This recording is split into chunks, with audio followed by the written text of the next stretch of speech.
Biyyoonni addunyaa jajjaboo fi jedhan yeroo ammaa kana meeshaa nukleeraa hidhatanii wal waraanuu fi wal doorsisuutti kan argamanidha.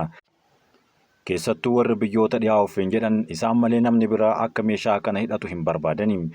Akkuma tasaa biyyi biraa meeshaa kana hidhachuutti yoo kan dhihaatu ta'e qoqqobbii isaanii miiliyoonaan lakkaa'amu irratti tuuluun humna isaanii kan laaffisanidha. Sagantaa keenya guyyaa har'aatiin garuu kan Iraaniin wal qabate kan isa biraan kennu ta'a hanga xumuraatti nu waliin tura.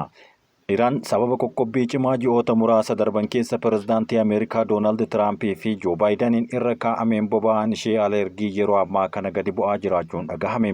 Tiraamp sagantaa nukleeraa isaa akka to'atu jechuudhaaf yaaluun gara zeerootti gadi buusuudhaaf hojjechaa jira jechuun dubbateera. Imaammata dhiibbaa ol aanaa irratti taasisuudhaan kan inni marsaa jalqabaa isaanii keessatti hordofee kan deebisu yommuu ta'u, isaa fi Baayidan lamaan isaaniiyyuu taankaroota boba'aa Iraan baay'ee gara biyya alaa geejjiban dooniiwwan dukkanaa'oo jedhaman irratti qoqqobbii gara kaahaa jiru kaahanis turaniiru. Tiraamp neetworkii dhaabbilee idil addunyaa daldala boba'aa seeraan alaa Iraan akka raawwattu gargaara jedhame irrattis xiyyeeffachuun jalqabeera. Iraan kuufama boba'aa addunyaa keessaa isa guddaa jedhame kan qabdu yommuu ta'u, jalqaba bara 2024tti guyyaa tokko qofatti baarmeela miiliyoona 1.8 kan ergitu yoo ta'u, tilmaama kana kan baase dhaabbanni daataa S&P Global jedhamu irraa argame. Haa ta'u malee S&P Global qoqqobbii dhiheenya kana kaa'ame akka jirutti ji'a gurraandhalaa bara 2025tti heddumina alergii gara giddugaleessaan gara baarmeela miiliyoona 1.2tti gadi buuseera jechuun dubbateera. Xiinxaltoonni indastirichaa akka amananitti boba'aan Iraan ergitu hunda keessaa 90% guutuun gara Chaayinaatti kan deemudha. Chaayinaan qoqqobbii Ameerikaan daldala boba'aa Iraan irra keessus qoqqobbii gama tokkootiif beekamtiin seeraa akka hin qabne kan ilaalu yommuu ta'u, kanas taanaan sana buufata boba'aa Chaayinaa Shaangong keessatti argamuun dhiheenya kana sababbii qoqqobbii Ameerikaatiin boba'aa Iraan fudhachuu dhaabuu isaatti Chaayinaan boba'aa Iraan irraa galchitu muddee bara 2024tti baarmeela miiliyoona 1.4 ture yeroo ammaa kana bara 2025tti garuu 851tti gadi buusuu isaa gabaasni S&P Global lafa kaaheera. Ameerikaa fi biyyoonni biroo Iraan meeshaalee nukleeraa fi meeshaa baalaastikii misoomsuu ishee to'achuudhaaf jecha qoqqobbii yeroodhaa gara yerootti kumaataman irratti tuulu.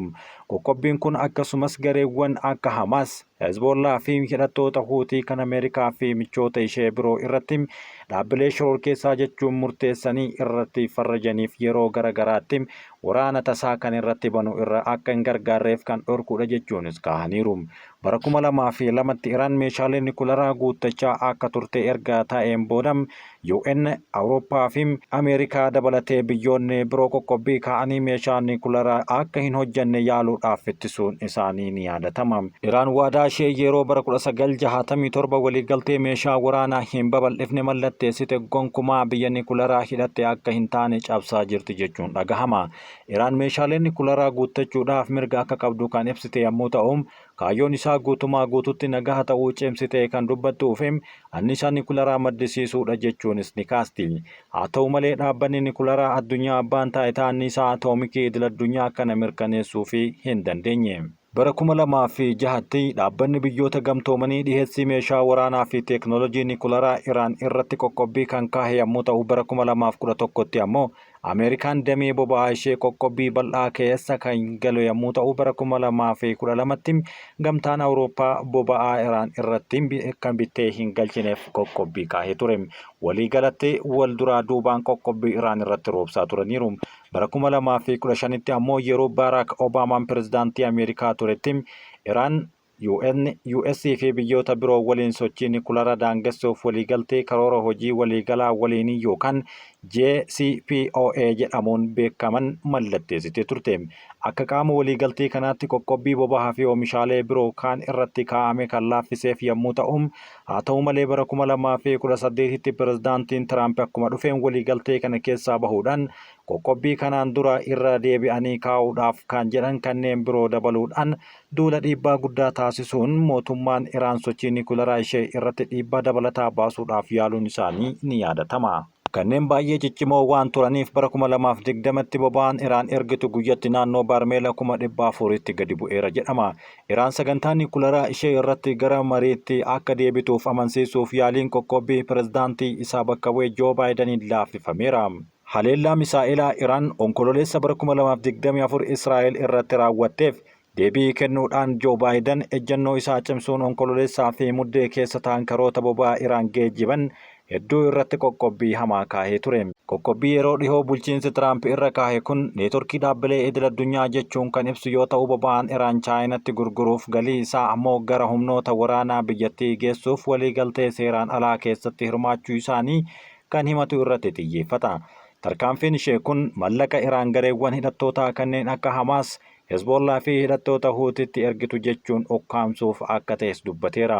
Tiraamp ergii boba'aa Iraan gara zeerootti hir'isuu akka barbaadan kan dubbatan yommuu ta'u, kunis mootummaan Iraan irratti dhiibbaa dippiloomaasii gochuufim Iraan waliigaltee niwukilaraa hin taane irratti akka hojjetamu nan barbaada jechuun dubbateera.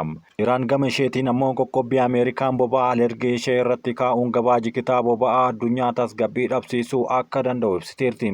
Miseensonni garee oomishtoota boba'aa OPEC waliin hojjetan ammoo dhiibbaa qoqqobbii kanaa irratti dhufu qolachuudhaaf tarkaanfii akka fudhatanis gaafateera. US bara 1979 yeroo imbaasiin Ameerikaa kan Teheraanitti argamu to'atamuudhaan namoonni butamanii fi fudhataman irraa eegalee mootummaan Iraan irratti qoqqobbii kaa'aa hanga ammaatti fufteerti.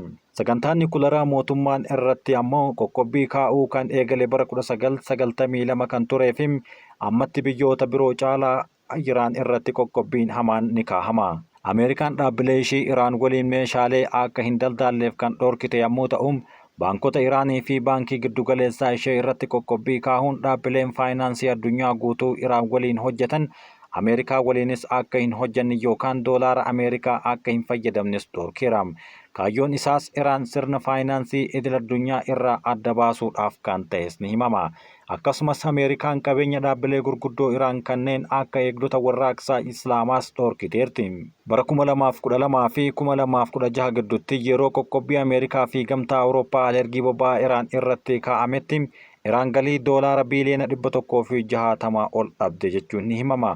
Tiraamp bara 2018 duula dhiibbaa ol aanaa yeroo jalqaban Iraan diinagdeen ishee gara kufaatii keessa akka seenu gatiin riyaalaa Iraan akka mudatus ta'eera. Riyaalli jalqabaa gurraandhala bara 2025tti qoqqobbii yeroo dhihootti Tiraamp kaa'an hordofuun sadarkaa gadaanaa yeroo kamiyyuu caalaa gadi bu'eera. Akka dhaabbanni mallaqaa idil-addunyaa IMF jedhutti duula dhiibbaa guddaa jedhamuun bara aangoo Doonaald Tiraamp jalqabaa booda saffisni qaala'insa jireenyaa ol ka'uudhaan bara 2022tti dhibbantaa 54 ol gahe jechuun kaaheera. Dhuma bara 2024tti ammoo gatiin walgaatti godhamu dhibbantaa 30 akka dabalaa tures himeera. Dhaabbanni hariiroo idil-addunyaa Neezerlaanditti argamu Kilingidiil sadarkaa gatii saffisaan dabaluu guddina diinagdee laafaa ta'uu waliin wal qabatee lammiilee Iraan hedduu gara hiyyummaatti dhiibee jira jechuun kaaheera. Humna hojjettootaa keessaa gara dhibbantaa 8 kan ta'u hojii dhabeeyyiidha. Hojii dhabdummaan dargaggootaa ammoo dhibbantaa 20 caala jechuunis gabaasni kun ni kaaha. Gabaasni Kilingidiil kun ammoo taatee kanaaf sababoota biroom kanneen akka malaammaltummaa fi bulchiinsa badaa diinagdee Iraan keessatti mul'ate jedhame waliin qoqqobbii kan komate jechuunis kaaheera. Dhaabbanni tola ooltummaa Human Rights Watch gabaasa bara 2019 baaseen qoqqobbii dhiibbaan ol aanaan Tiraamp bara hojii isaanii jalqabaatiin Iraan irratti kaa'aniin Iraan gosoota qorichaa tokko biyyoota alaa irraa galchuu akka hin dandeenye taasiseera jechuunis kaaheera. Kun ammoo lammiilee Iraan hedduu rakkina hamaa keessa akka isaan mudatan kan godheefi lammiilee nagaa irrattis balaa akka uume ta'uu ifa godheera. Namoonni siyaasaa fi duula gaggeessitoonni biyyoota dhihaa kanneen akka United Against Iran Nuclear jedhuufi Iraan ammoo jigita boba'aa ishee dhoksaan gara biyyoota alaa geejjibsiisuuf dooniiwwan dukkanaa'oo qabdi jechuunis shakkaa turaniiru. Kunis dooniiwwan biyyoota abbootiin qabeenyaa odeeffannoo isaanii akka hin beekamne kan taasisan keessatti galmaa'anidha jechuunis ni kaahama. Akkasumas daandiin isaanii dhoksuuf jecha wayita galaanarra jiranitti meeshaa qunnamtii isaanii akka dhaamsanis ni himama. Iraan doonii dukkanaa'aa akka fayyadamtu hin amanne garuu kan isaan hin haalle miidiyaaleen Iraan doonii isheen fayyadamtu kana abjuu qoqqobbii jechuun waamuun isaanii yaadama.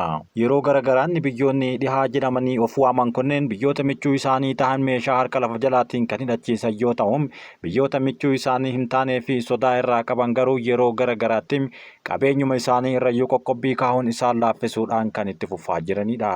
Kanuma fakkaata kan yeroo ammaa kana baha giddugaleessaa keessatti biyyoonni baha giddugaleessaa keessattuu biyyoonni Arabaa kan irratti duulaa jiranii fi biyyoota isaanii irraa lafa kan fudhachuu fi daangaa isee babal'ifachuun beekamtu Israa'el Ameerikaan harka lafa jaraa fi ifaan ifatti meeshaalee garagaraa yeroo hidhachiiftu biyyoota ollaa isee jiran kanneen akka Iraanii fi kanneen biroo irraa ammoo qoqqobbii tuuluun meeshaa nikularaa hidhachiisuu dhiisii meeshaalee isaaniiyyuu akka hiikkatan taasisaa kan jirtudha. Ameerikaan afaan kan kootiin haasa'i kan jettuun Israa'el yeroo ammaa kana baha giddugaleessaa keessatti olaantummaa guddaa kan qabduu fi meeshaan nikularaas dhoksaadhaan akka qabdu kan beekamudha.